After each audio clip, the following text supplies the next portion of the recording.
If you're happy with the same old ways of dating, if you enjoy sucking at communication, and you have no desire to improve your romantic life, then our podcast might not be for you. But if you want some out-of-the-box ideas to deepen your current relationships, broaden your sexual horizons, develop a better understanding of yourself, or learn more about non-monogamy, then you've come to the right place. I'm Jase. I'm Emily. And I'm Dedeker. And this is the Multiamory Podcast.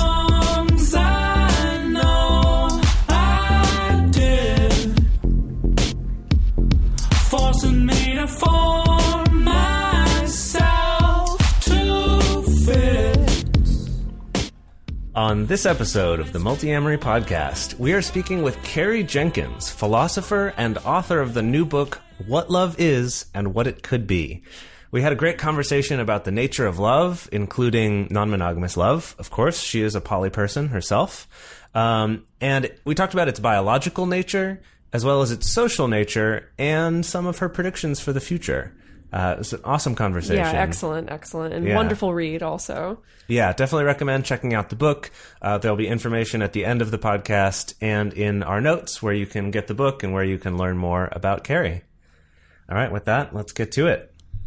So we have Carrie Jenkins here, author of the book What Love Is and What It Could Be. Thank you so much for joining us on the show, Carrie. Oh, it's my pleasure. Thank you for having me. So, rather than us just like reading your bio off and your list of accomplishments, do you mind just letting our listeners know a little bit about yourself, about what it is that you do?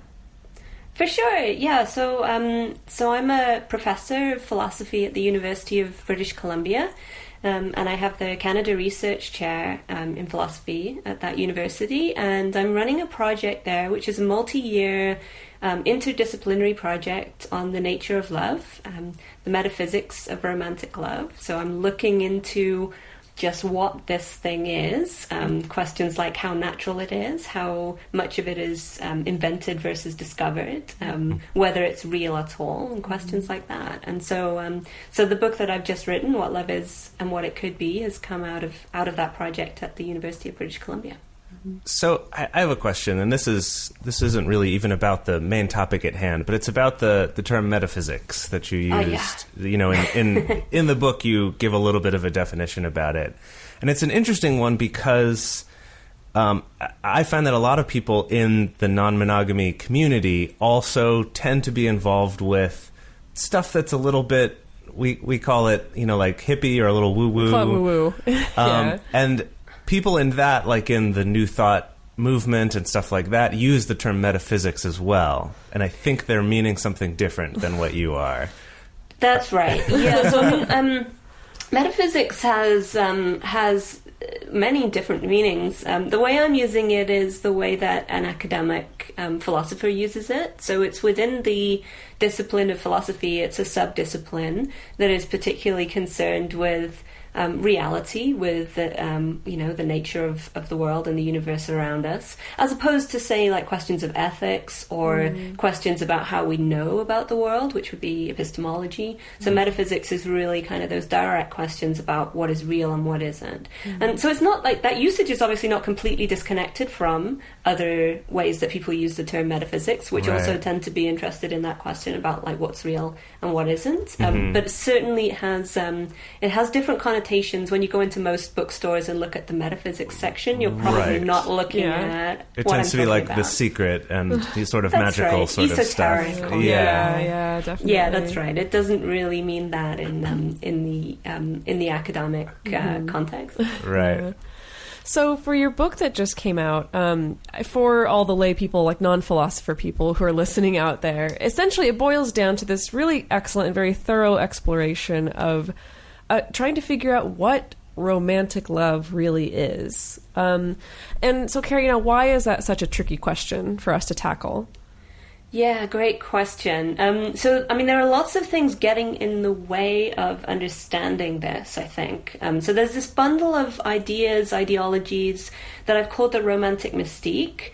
And I'm using that label very deliberately to call back to the feminine mystique, this idea that Betty Friedan was developing as a sort of core principle of second wave feminism, that women or femininity have been bundled as mysterious and weird and incomprehensible, but very natural and like spiritual and mystical maybe, and then sort of put on a pedestal in that, with that bundle of ideas and ideologies floating around what it is to be a woman. And the thought then is you can't really question that or challenge that, and if you want to live a fulfilling life as a woman, you just accept your role as a maternal caregiver and nurturer, because that is what is bundled into these natural ideas.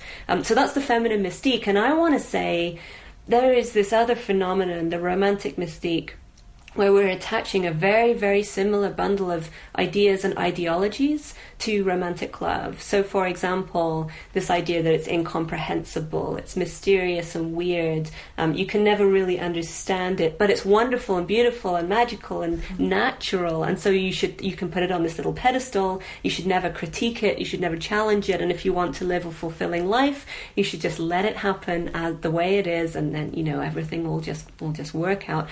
And so, like the feminine mystique, this romantic mystique is this really disempowering ideology.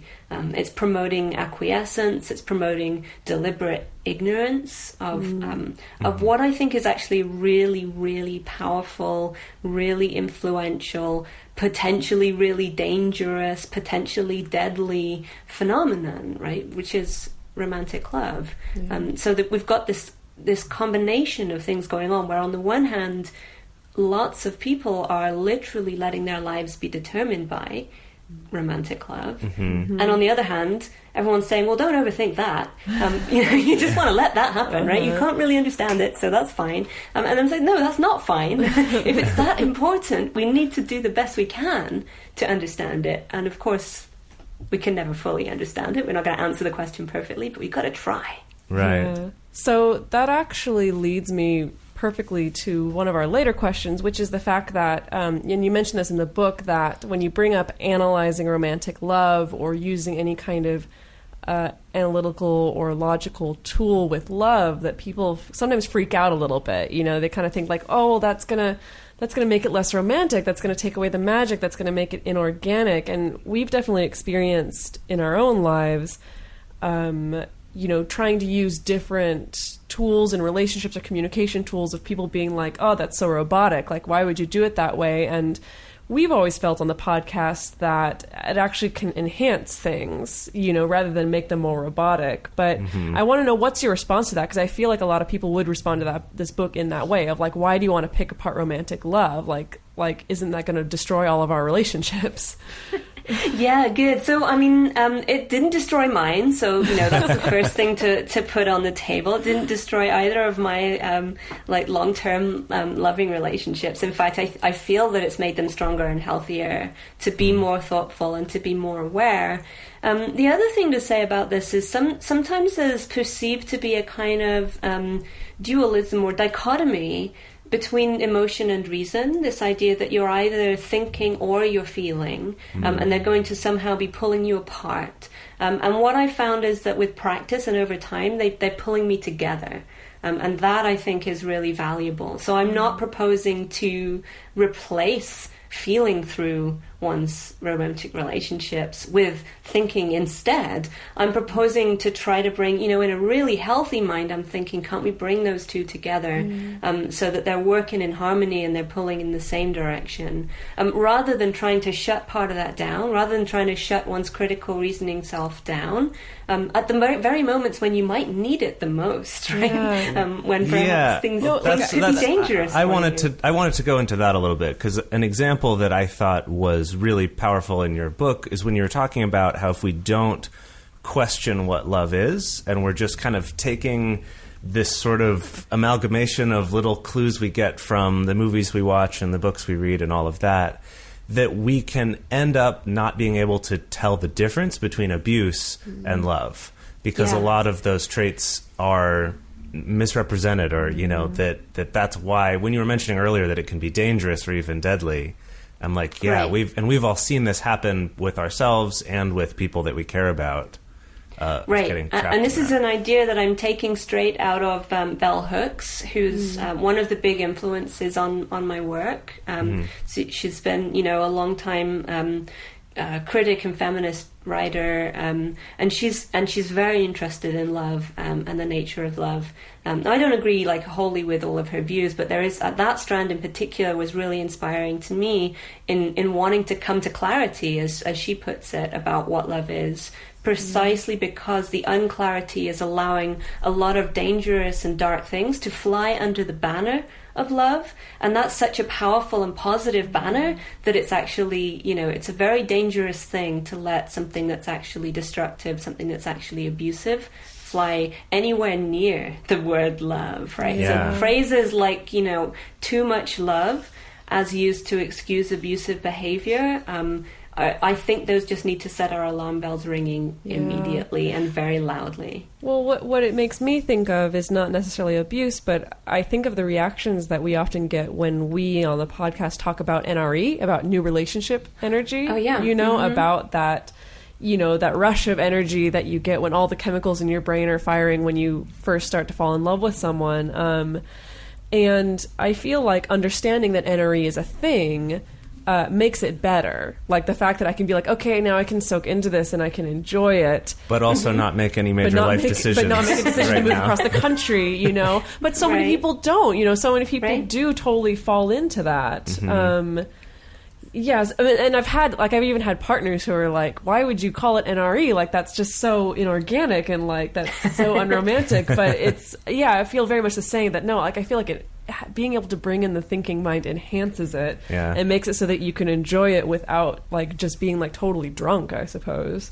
There were parts in reading the book that reminded me a little bit of the show Cosmos of Neil deGrasse Tyson, where he talks a lot about, critics of scientific exploration of the universe say oh, you're taking the magic out of it, you're taking the God out of it, whatever. And his argument is always don't you see how much more incredible this is when we understand it? And I kind of felt a little bit of a similarity in your book in terms of exploring love and looking at the different studies that are done about it and the writers over the years who've talked about it. Yeah, absolutely. I mean, my sense is that understanding things better in no way takes out the magic or the wonder. It's the wonder that prompts me to understand and that gets me down these rabbit holes of just thinking, what on earth is going on here that's so complicated and beautiful and brilliant, and that's why I'm going to investigate it, right? So I don't see those things as being intention at all. I wanted to come back to actually one of the things that you said about the word unromantic, the idea that doing this kind of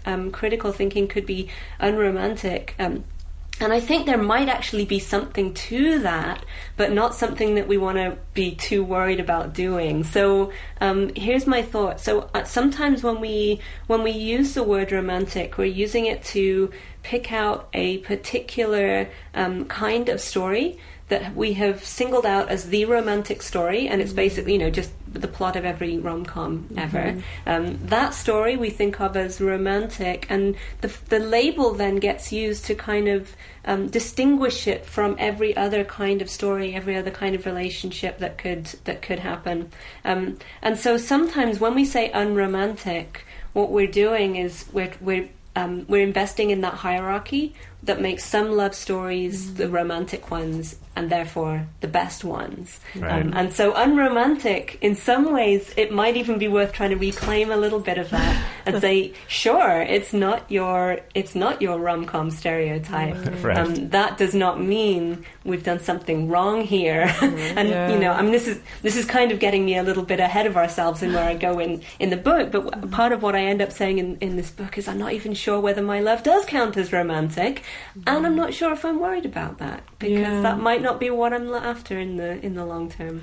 Well, that's a good pivot point, because part of the reason why we invited you on the show is because you yourself have been involved in non-monogamous relationships for quite a while. And I would want to know, why is this question and why is this exploration relevant to people who are non-monogamous or polyamorous? Right. So, I mean, this was part of the motivation behind getting into this question. It was kind of a really interesting smushing together of my professional interests and my personal life. So I had been working in metaphysics for a long time and thinking about the nature of reality and what's real and what's out there and what's natural and what does it even mean to say that something's natural and all that sort of stuff. But I haven't been applying those questions to love specifically until I started living in openly polyamorous relationships and noticing that, how I was experiencing love was definitely non-standard, was not normative around in the place around me.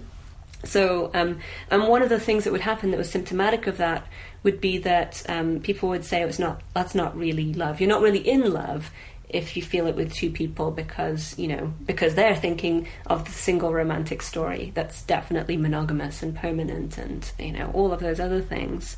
And so for me, part of the process of the book, which is still represented as you read through the book, you can kind of see me struggling through these questions. Part of the process is asking, well, if I do love two people, does that mean it's not romantic love? Is there something different? Is there a different category that would have to fall into? And I end up, developing my own theory of what romantic love is that gives a kind of yes and maybe answer. And so, I mean, possibly I should explain a bit more about what that theory is before I explain why it delivers that answer. Mm-hmm. But one of the things I end up saying is that, even if the answer was no or maybe, that wouldn't necessarily mean I was doing something wrong. Mm-hmm. Right. I mean, I feel like we could easily just sort of like go through your whole book and all of the all of the different arguments made along the way and different explorations there. But I think that this point, in terms of stuff that we've talked about on this podcast, the point that really resonated with some stuff we've been on is that idea of, does my relationship count as romantic love? And maybe it doesn't matter if it does or not. And kind of asking these questions of, why do we feel the need to make this separate category for romantic love versus having love, having sexual attraction, having, cohabitation, having commitment, having all these different pieces. And you described it in your book at one point as a la carte, like the idea that you're picking which pieces is going to go into this relationship. And I love that because I've been looking for a good way to describe that. And the metaphor of an a la carte menu is awesome. Thank you. Yeah, I like this idea, and the idea that you can go back to the buffet and you can get something else that you didn't get the first time. You can swap things out if it's not working for you. You don't have to go just once and then you keep whatever's on your plate. Right. That just because a relationship's romantic doesn't mean it has to have all of these pieces. So something that I wanted to ask about. So early in the book, you talk about sort of the biological studies that have been done about the biology of love. And you talk specifically about Dr. Helen Fisher a fair amount. And I was familiar with some of her work because of her TED Talks and, other people writing about it and all that. Dan Savage bashing her. Well, that too. But so in it, she did her study of college students who reported that they've recently fallen deeply in love and scanning their brains and seeing, there's this, dopamine and these sort of reward centers of their brain are being triggered. And the thing that struck me about it, because, you mentioned that some of her conclusions may be affected by her own bias about how she thinks romantic love should be in terms of being monogamous or that it always follows this same trajectory. But I was actually thinking that it seems like even the setup of the experiment itself is based in that bias. Because in this situation, I would say it's fairly safe to assume that all of these people, all of these college students she was scanning, were in love with someone who they were probably having sex with or really wanted to. And it kind of made me ask this question of, like, how do we know that there's anything different between people saying they're in love, between people being incredibly sexually attracted to each other? And that why do we feel this need to make those one thing? To say, like, if you're in love and there's this sexual attraction, then you're going to have these brain reactions. And it just kind of struck me as, like, what about asexual people?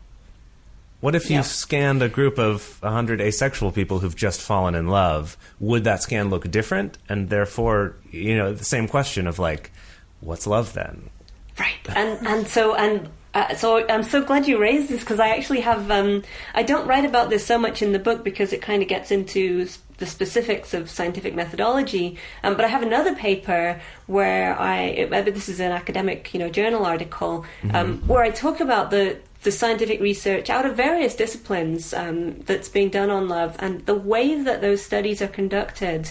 There's a lot of methodological reasons to worry quite deeply about what it is that they're showing us. And the point that you're making is exactly, I think, spot on, that because of the ways that the people are even being selected into the study in the first place, what they're most likely to show us is what normative love looks like, right? What we expect out of a romantic love story. I mean, even looking at this sort of college age group is going to be quite specific in ways that if you were to look at a bunch of 40 and 50-year-olds, you might well expect to see something a little which is different. Actually, I found when I was in psychology classes in college, realizing how big a problem that is in a lot of psychological research out there, is that most of it's done on college students, right? which is a very specific group a socioeconomic group as well as an age group. Like there's a lot of but it's just like the easiest, right? Right, because your students are just right there. They're free. Yeah, they're going to be, they can be persuaded with extra credit, to come and take the. But of course, that's a massive methodological problem, and so I mean that's one thing. And then another thing is that almost always the way that you are going to get your test group together is you're going to deliver some sort of questionnaire so that people can report on whether they're in love right now or not. Because how else are you going to know who is in your control group and who is in your test group? You just have to kind of ask them. And so that means you're relying on test questionnaires that are supposed to measure the symptoms of being in love. And I'm doing, people who are listening to this can't see, but I'm doing scare quotes with my fingers right now, the symptoms of being in love. But of course, who's designing that list of symptoms? It's actually there's a standard model test that's been designed by some folks in the 80s for what the symptoms of being in love are like. And that's obviously, in many ways, potentially a quite different phenomenon from love in 2017.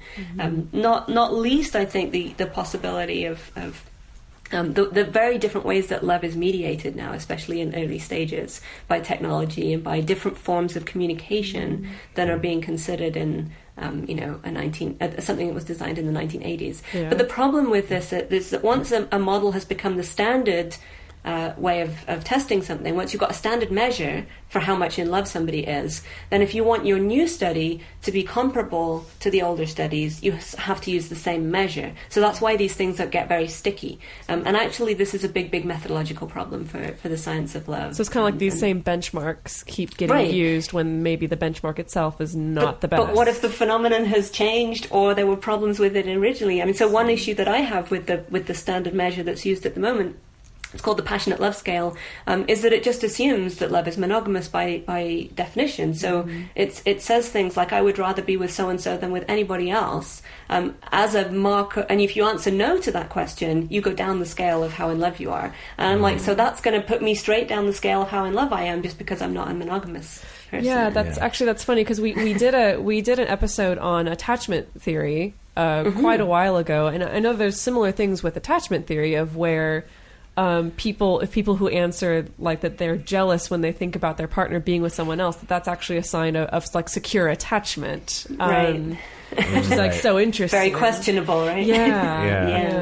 Yeah. Whose idea of attachment is that? Yeah, and that's seriously. the question, right? Whose idea of love is really being examined by these studies? And the answer is the people who've designed the studies. It's their idea of love. And so when we talk about someone like, say, Dr. Fisher being biased, there's a sense in which everybody is, right? Because nobody can come to these investigations without baggage and without assumptions, and you can't start without assumptions. You need them. But the thing you then have to do is be aware of what your baggage is, what your assumptions are. And the problem with some of these scientific studies is they're presenting as objective fact things that actually just encode somebody's idea about what romantic love is. And so they're concealing the relevance of those subjective takes on love. And presenting it as the objective truth. And that's where I have a methodological problem. You know, if you were to say, hey, look, this is a definition of love you could use. If you use that, then this is the results you get. Great. But if you then present that result as, and this is what love is, to core, for everybody, always and forever, then I think you've overstepped. I mean, the scientific method tells you not to do that, right? You're overgeneralizing. Yeah.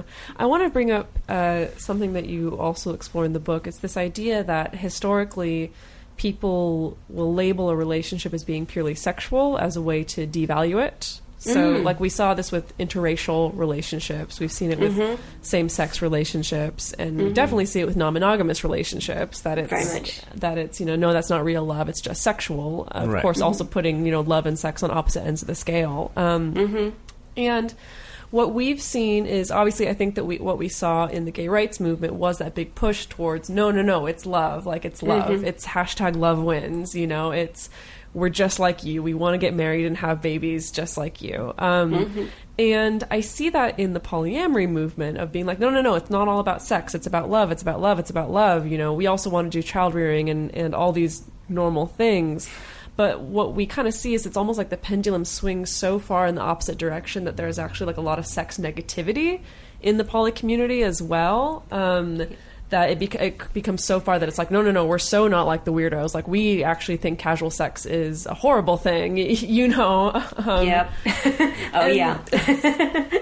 It is this challenging thing because it is, you know, like when we first started this podcast, you know, my best friend back in Seattle was like, I just don't understand why you need to talk about what happens in the bedroom on a podcast. And it was that thing of like, but it's not about that. Talk about that. Right? Like, and so, you know, in our podcast, we intentionally don't talk a ton about sex on this podcast. Like, we mention that sex happens and talk about sort of the realities of it, but, you know, we don't do a lot of episodes just exploring sexuality.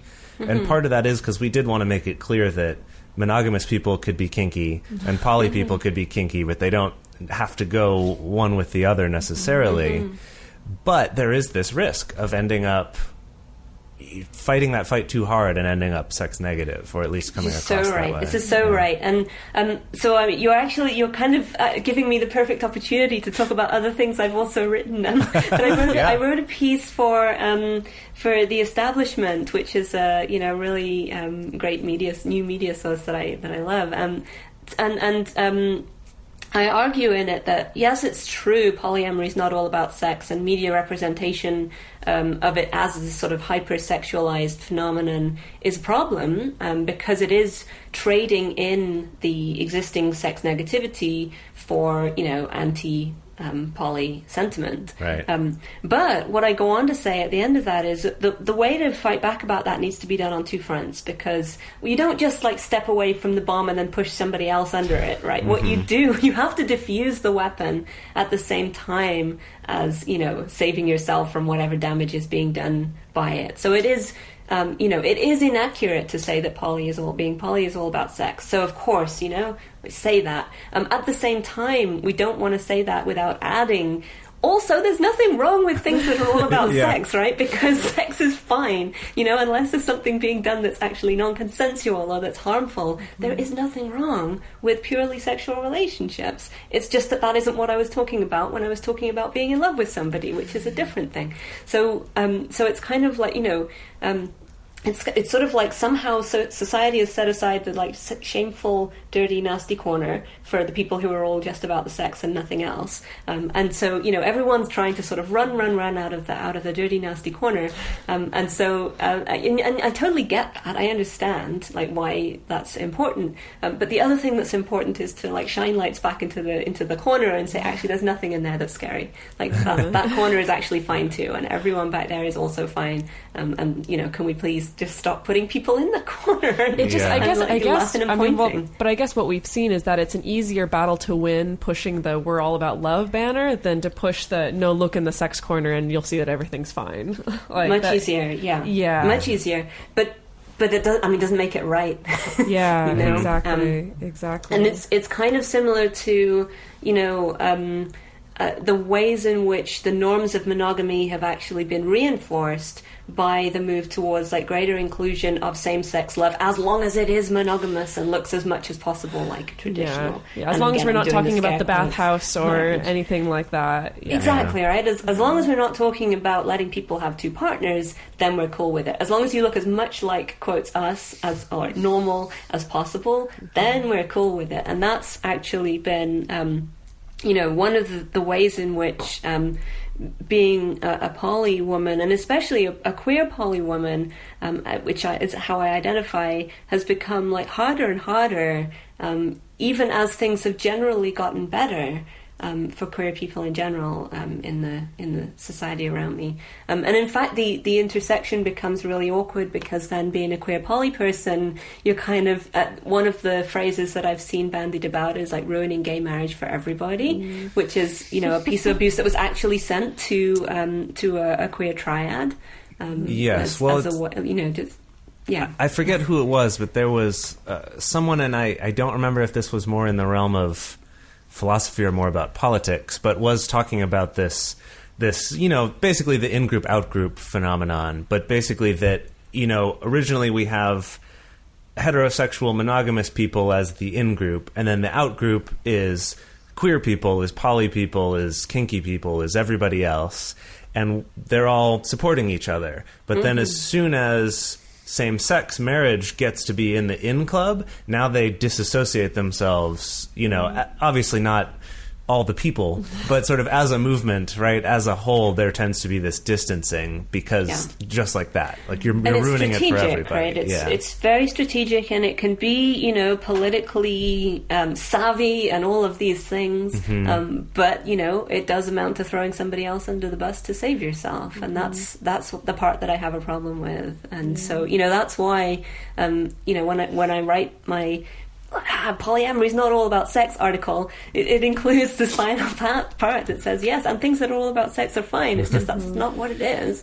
So it's kind of it's very difficult, because in some ways trying to save yourself from the misperception and from being like one of the people in the dark shady corner, it's very hard to make that move without reinforcing the shadiness of the corner you're stepping away from. Certainly. Yeah, and it's easily misinterpreted as well. Are you familiar with the philosophy of date your own species? I'm not sure. I think Reid Mihalko came up with it. I think it's his thing. I think he's the one who coined the term. You mean as in like poly people should not date monogamous people? Right. Along those same lines. Or whatever it is, I guess. I guess it could apply to other things. I think Neil Strauss picked it up also. But I think it's the sentiment is supposed to go beyond just like monogamous or polyamorous, but yeah, like date people who are like you in terms of what you want, instead of trying to convert other people or something. I don't quite. So the reason why I bring it up is because in your book you were making a criticism of some arguments that people have made for reinforcing the sort of ban on interracial relationships or inter-religion relationships or whatever, where it's like, oh, you should just be attracted to your type. Like attracts like kind of a thing, except, of course, for gender. Where it shouldn't. But, which is anyway. But it was just interesting, because you were making this criticism of that argument of saying that you should only stick with people that are like you. And it for some reason reminded me of Reid Mihalko's thing about dating your own species, which a lot of people in the poly community feel fairly positively about, where it's like, yeah, you know what, I'm a lot happier when I'm only dating poly people, or like I won't date someone unless they're poly and they're already in at least one other relationship or something like that. And it's always rubbed me a little bit the wrong way. And when I read that section of your book, I was kind of like, oh, I wonder if there's something there, that it's like one step away, it's like just adjacent to something that could be kind of toxic. Yeah, good. So if you just replace species with race, then you can see immediately what the problem might be, right? Okay, yeah. So I mean, here's a thought that might help us not to have to slide over that step too easily. So I mean, all of these kind of catchphrasey things are only as useful as what we can unpack from them when we start unloading what's behind the catchphrase. And so, date your own species. If it's a prohibition on, like, not raping animals, I mean, great, but of course that's not what it means, right?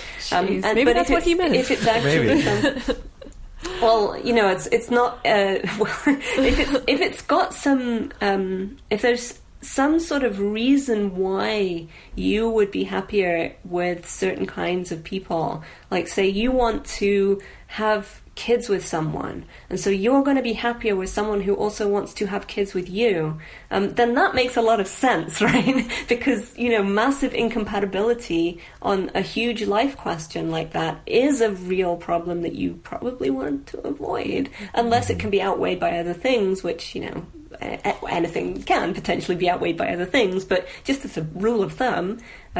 Whereas the kinds of situations I was talking about where, we have seen at various points in history social policing to prevent dating or relationships or marriage outside of a socioeconomic group, outside of your race or religion. There would only be reasons to do that if there were reasons, you know what I mean? So, like, if you are very kind of devoutly committed to your religious beliefs, and you want to have kids and you want to raise them in that religion, and being with someone else who is not of that religion is going to create like a huge obstacle for you, then that is a problem. Maybe it's one you can overcome or address, but it's still going to be a big thing that you would have to overcome or address.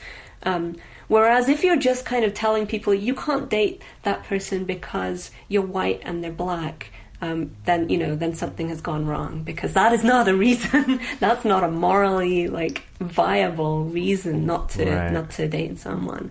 And I mean, it's amazing to me that I didn't think about this in advance of my book coming out and some of the publicity around it, but it's been made clear to me because my partners are, one of them is Asian Canadian, the other is half white and half Asian American, that there's still such kind of potent and violent feeling about interracial love relationships out there. So, some of the hate feedback that I get is racist, is just flat out racist.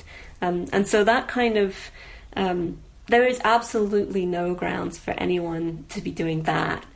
But there might be grounds for choosing a partner who wants kids if you want kids, right? Yeah, it all depends on what you mean. But it brings me back a little bit to the a la carte thing. That what if you took the a la carte also to those sorts of things? So rather than this idea that to me, the toxic part of it is that if I find someone else who's my own, quote, species, that means that somehow they're the same as me in all the important ways. And it kind of sells short the idea that we're all going to have little bits and pieces. And especially when you start looking at non-monogamy, where if I really wanted to have children, maybe I could find a co-parent who I don't have to be romantic with, or even sexual with, for that matter. Right? For sure. So maybe they're not your romantic and sexual species, but they're your co-parenting species. Right, so then this whole idea of the species just becomes sort of bullshit at that point, I feel like. It becomes too crude a tool. We can say that, right? It's a very blunt instrument for something that requires a lot of subtlety and sophistication to apply. And so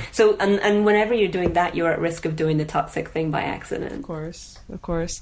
So we want to know, what do you see for the future? I mean, I know that these things do happen incrementally, but then at the same time, in our lifetimes, we've seen such amazing shift in attitudes towards same-sex relationships, towards interracial relationships. Obviously, as you've pointed out, there's still a ways to go. A long ways to go. But what do you see for the future specifically of the way people look at very non-traditional love?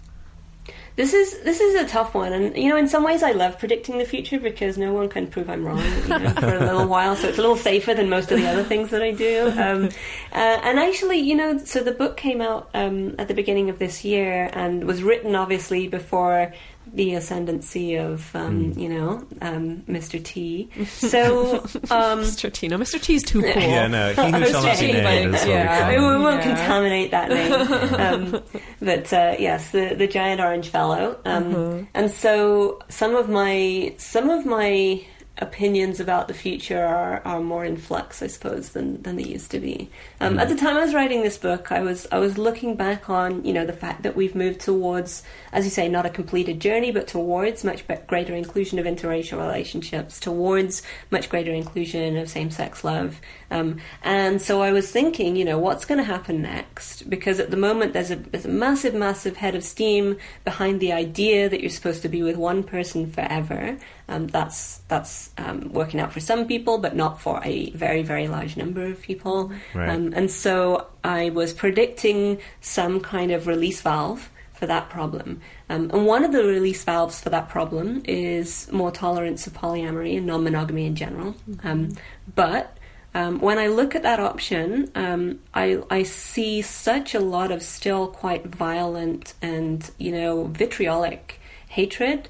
And it comes from across the political spectrum in such a way that even people who would otherwise consider themselves to be very liberal or open-minded about love and same-sex relationships and so on, that I'm not actually super optimistic about that. I would love to be optimistic about that, but I'm not. And so what I actually end up predicting is that the way that particular head of steam might get relieved is through greater tolerance and acceptance of deliberately temporary but monogamous relationships. And part of my reason for predicting that is because that model is consistent with what I suspect is still one of the deeply buried, deep core norms of how romanticness has gotten itself into our ideology, and that has to do with ownership, possession of another person.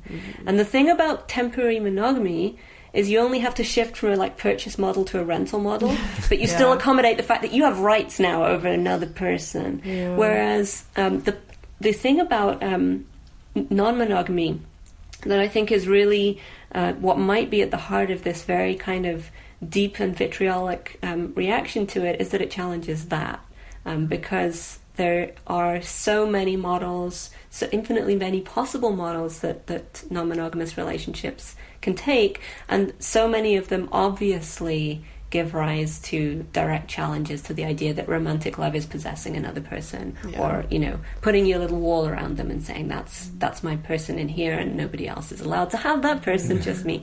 And so there's something I think about the deeply now buried but still I think really ideologically powerful idea of ownership or possession that makes me suspect that the way we might go is deliberately temporary monogamy instead of greater acceptance of non-monogamy. But I'm going to be trying my best to push us in the other direction. Well, it makes sense that would be an easier pill to swallow. I already feel like I have so many of my friends who identify as monogamous who are already on that train of why can't it be like my cell phone contract? Let's do 5 years with an option to renew. I feel like that's already kind of creeping into the cultural psyche a little bit. It totally is.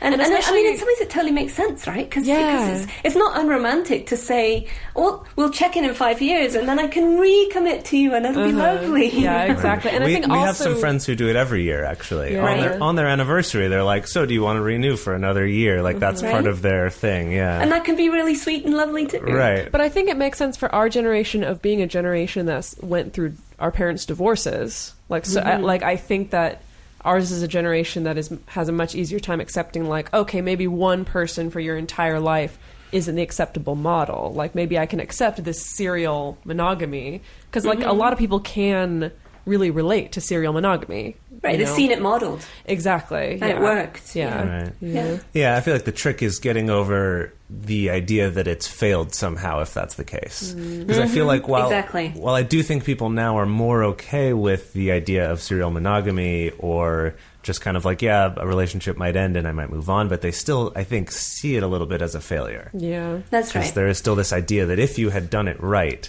well, there's it would still never this idea end. of if that person really was the one. Right. It's no, I guess they weren't the one. That's why it ended. There is still that. Yeah. Yes. So I think that needs to get pulled apart next, maybe. Yeah, the power of the one, I think, would be... Seriously. That's huge. Yeah. So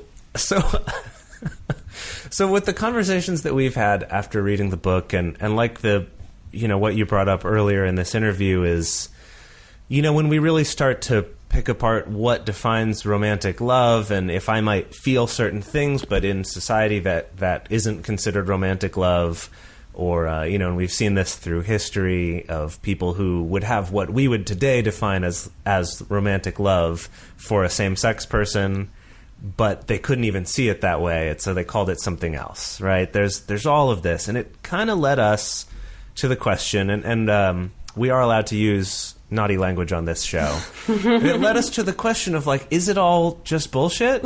Like, is this whole notion of romantic love just a bunch of crap and we should do away with it? And instead, like, we can have love and we can have sexual attraction and we can have commitment, but why do we need this romantic love at all?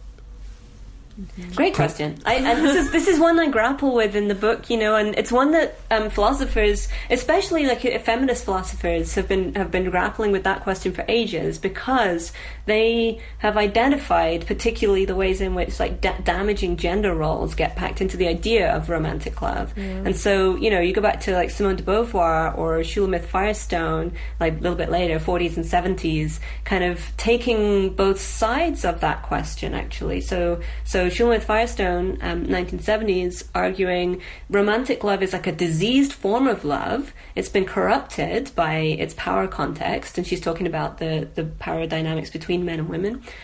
Interestingly, it's the 1970s, so she's still defining romantic love as love between men and women at that stage. So you can see in many ways how these things change so quickly. But so she's saying, ditch it. It's broken. Like, we need better forms of love than this, and romanticism is basically a tool of patriarchal oppression. Go back to Simone de Beauvoir in The Second Sex, and she's arguing, she has just a chapter called The Woman in Love, and she argues there that yes, it's super broken, but you can fix it. There's nothing about like the love, the romantic love per se, that can't be done between men and women as equals. But she is very, very unhappy about the kind of romantic love between men and women that she sees around her, for both parties, actually. So it's easy to see how she's obviously seeing this as destructive for women. She sees women as being expected to subsume their entire personalities, their selves, their agency under a man's, and that's kind of deadly. She's an existentialist philosopher, so agency and autonomy are everything for her. But then she says, it's actually really deadly for the male role in that too, because he's then expected to be this kind of godlike figure who could make it worth subsuming your entire, giving up your entire life and identity. And of course, no man ever fulfills that role, because that's an unreasonable expectation, and so you get this depression and despair and worse. And so it's deadly for everyone. It's completely toxic. But there's just a very, very short line at the end of the chapter where she says that when men and women can love as equals, then love will be a source of life and not mortal peril, which is what it currently is. And so I kind of do end up with de Beauvoir on this, and I do say love, even romantic love, is fixable. And this is where I talk about the buffet model. So de Beauvoir doesn't tell us an awful lot about how to get there, but this is part of why I bring in the buffet model. As a way of saying, what we're ultimately going to be doing there is partly defusing the loadedness of the label romantic, and this idea that it makes a certain kind of love special and privileged above everything else. Right. So actually, I think a word that hasn't come up yet is amatonormativity, and I do want to get to that. We brought it up on our podcast before, but but you also talk about it in your book. It's a good word to talk about, and this is that idea that romantic love, particularly the sort of traditional dyadic, monogamous, etc., romantic love is the best kind of love, and anyone whose life is lacking that is living, in some sense, a failed or imperfect life, and that idea is part of the problem. And this, once we've ditched that and we're prepared to say romantic love is just one of a suite of really valuable kinds of relationships and love that you can have in your life, among others, then I don't have a problem with romantic love anymore, right? As long as it's chosen, it's freely chosen, it's a label that we acknowledge has a lot more flexibility than just the boy meets girl, chases girl around with a ghetto blaster, is really annoying for 5 years until she eventually concedes, and then somehow that's supposed to be happy ever after. So as long as we acknowledge that there's more than one romantic story, and there's much more flexibility, and that it's not the best kind of thing that life has to offer for everybody, although it might be for some people, then, I'm fine with that. Yeah. Well, we really like the buffet model because it reminds us a lot of relationship anarchy without having to call it anarchy, essentially. Because that's always been the thing that's kind of turned us off about the label, is people have such a negative associations with the idea anarchy, that it's a free-for-all, that it's just crazy, like no one knows what to expect. But this idea of that it's like a choose-your-own adventure, that it's like a buffet, that it is like, the person you co-parent with doesn't have to be your number one sexual partner, doesn't have to be your best friend. It's like a Build-A-Bear workshop. Build-A-Bear. I love that. Oh my goodness. I wish I thought of that. Oh my goodness. But I guess what I wanted to know, because as I mentioned, like, this has sparked so many conversations, not only in this relationship but in my other relationships as well. Has writing this book and has doing this research changed the way that you approach your current relationships or new relationships?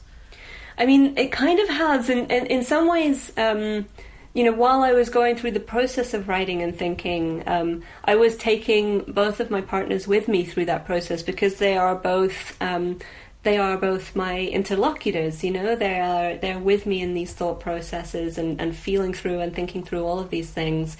And actually, both of them read the entire manuscript of the book. And so one of the things that changed was I felt immense gratitude to both of them for helping me. Because my husband is a philosopher like I am, he was able to spot all the silly philosophy mistakes and help me with the arguments and that sort of thing. And my boyfriend is a writer and a poet, and he's taught creative writing for many years. So, me kind of wading out into the world of writing for non-academics for the first time, he was able to go through the whole manuscript line by line and say, normal people don't talk like this. You need to rephrase it. That's great. This doesn't sound good. And so it was just an amazing process to work through with both of them. And, it's made me feel like the luckiest person in the world to have that kind of support, and it's definitely made me feel stronger and more connected to them.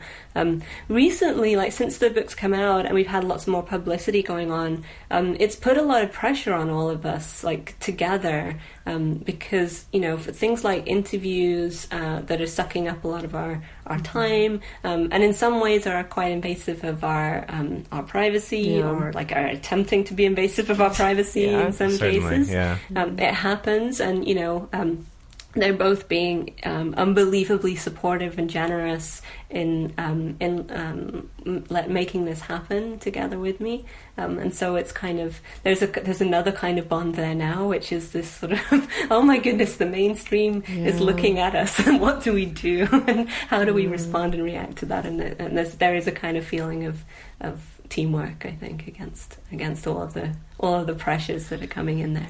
That's nice. Excellent. I feel like that happens with a lot of quote unquote polycules, because it's so easy to put media attention on it. It's so easy for the local Channel 3 to find the local triad, and ask them a billion questions. I feel like that happens a lot. I know that's definitely happened in our own lives. Anytime there's any kind of sensationalist media attention, that it really does get exhausting, that constantly trying to not only put on a good face, but also put on an honest face at the same time, and try to make sure that your story's not getting misconstrued.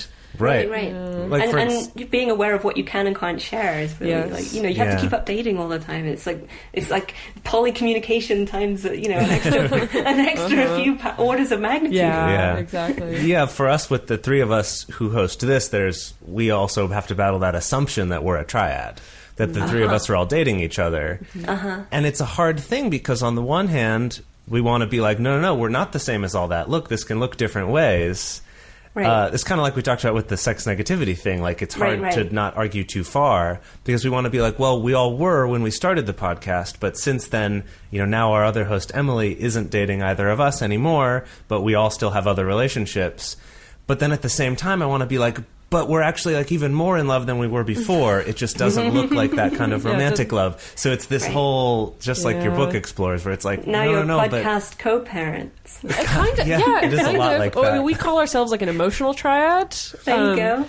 Like there's just not like a sexual or romantic, whatever that means, aspect to it. Yeah, but it is that, you're kind of on display, and so there's this pressure to get across all the things you think are important, right? Yeah, it's tough and it's exhausting, and I kind of I feel like immensely grateful to both of them for being willing to go through that with me, because it was really, this is a book that I wrote, and it's me sort of trying to get a bunch of ideas out there. I actually personally hate being out there myself, because I'm a little introvert, and I actually kind of naturally kind of prefer to just hide in a room with my laptop and write. That's what I do. I write. I'm a writer. Right. But there's this part of the job where that becomes necessary, and so working to accommodate that.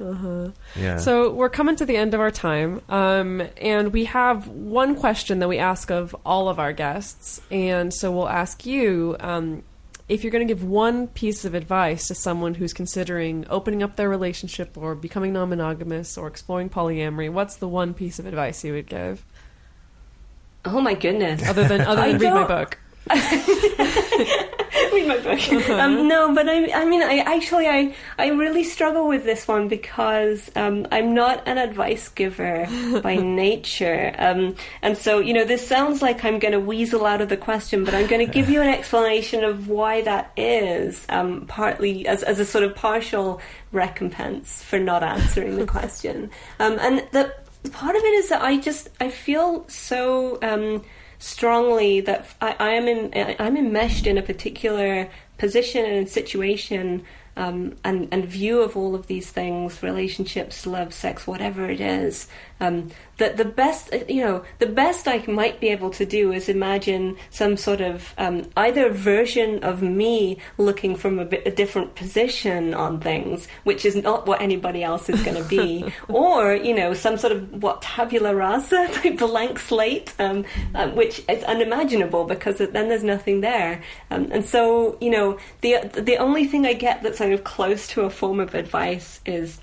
resisting scripts, not and challenging them, and understanding where the messaging is coming from that says you have to do this, or you have to do that, or you should, or you'll be happier if you did this, because like all of those messages are coming at us from every direction all the time, and so eventually they're coming at us from our own minds as well, because that's how internalization works. And so it's easy, even with things that that we think come from ourselves, that we think we want, it's even worth challenging and questioning those, because there's a decent chance that they might have been put there by something or someone else just so long ago that you've forgotten how it got in there in the first place. So I mean, it's not advice in any kind of that's absolutely advice. classic sense, No, but it's you the weren't best gonna I give can advice, do. but No, you that's did. fantastic. No, that's fantastic. There you go. Beautiful. And so then the last thing is just, where can people find your book and find out more about you? And maybe even like where we can find lists of your academic writings and stuff like that. Sure. So if you go to my webpage, which is www.carriejenkins.net, then on the various tabs there, you'll be able to find my book and some of the reviews. And there's also a link to academic work. And so you can go into and you can find those papers that I was talking about from there as well. If you want to follow me on Twitter, I'm at Carrie Jenkins on Twitter. I am on Facebook as well. I'm Carrie Jenkins on Facebook, but I might not be the only one there. So it might be easier to find me via the webpage first, and then there should be links through to my social media from there. And then on your site, there's links for everything, right? For your book and for articles and all that. Yeah, absolutely. Okay. And the book should be, it's on Amazon. It should be also, go buy it from your local bookstore if you have one of those, and you should be able to get hold of it. Excellent. Well, awesome. Well, thank you so much for being here, Carrie. Thank you. So, guys, go out there, check out our stuff. If you want to listen to more of our podcast, you can find us at multiamory.com. You can email us at info@multiamory. You can find us on Twitter at Multiamory. You can join our Patreon at patreon.com/multiamory. Is that all the things? It's just Multiamory everywhere. Just Google search it. Multiamory, you'll You'll find it. Yeah. You got a strong brand there. Yeah. All right, thank you all so much. Thank you, Carrie, and everyone. We will see you next week. See ya. All right, bye-bye.